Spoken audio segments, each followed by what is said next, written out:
ગુજરાતમાં આવતીકાલથી બ્લેકસ્ટોન ક્વારી ઉદ્યોગ અચોક્કસ મુદ્દત સુધી રહેશે બંધ.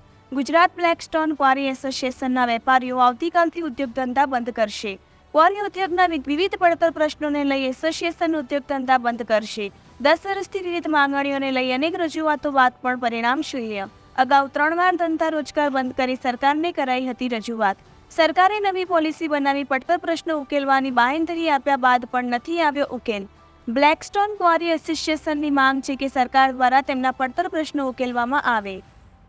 હું રમણભાઈ શામજીભાઈ પટેલ, ઉપપ્રમુખ, ગુજરાત બ્લેકસ્ટોન ક્વારી ઇન્ડસ્ટ્રીઝ એસોસિએશન વતી આપના માધ્યમથી આમ જનતા અને સરકારશ્રી સમક્ષ અમારા જે પ્રાણ પ્રશ્નો ક્વોરીને લગતા છે એ સરકારશ્રી સમક્ષ લગભગ છેલ્લા 10 વર્ષથી અમારી માંગોને લઈ અમે અગાઉ 3 વખત હડતાલ નહીં પણ અમારા ધંધા રોજગાર બંધ કરી અને સરકારશ્રીને રજૂઆત કરેલી, જે તે વખતે અમને લેખિતમાં બાંહેધરી આપી અને સરકારશ્રીએ આ પ્રશ્નો માટે નવી પોલિસી બનાવી અને અમને ઉકેલી આપવાની કમિશનર સાહેબની સહી સાથેની લેખિત બાંહેધરી આપેલી, પણ તેમાંનો એક પણ પ્રશ્ન આજ સુધી અમારો ઉકેલાયો નથી.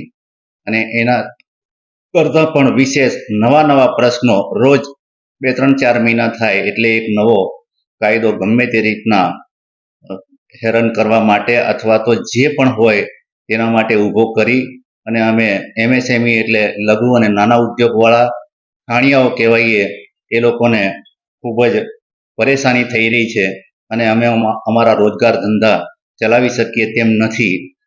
હાલ ઈસી અને માઇનિંગ પ્લાનના પ્રશ્ને અમારા ઉદ્યોગની લગભગ 60% ખોરી છેલ્લા 3 મહિનાથી બંધ કરી દેવામાં આવી છે. તે અંતર્ગત અમે 5 થી 6 વખત સરકારશ્રીમાં મુખ્યમંત્રીશ્રીને પણ મળેલા અને રજૂઆત કરી, પણ તેનું કોઈ નિરાકરણ આવેલ નથી. એટલે આવતીકાલે 2 ઓક્ટોબર મધ્યરાત્રિથી અમારા તમામ ગુજરાતના કોરી ઉદ્યોગકારો પોતાના ધંધા રોજગાર અચોક્કસ મુદત માટે બંધ કરવાના છીએ. રિપોર્ટર ધનસુરાથી સંજયસિંહ વાઘેલા.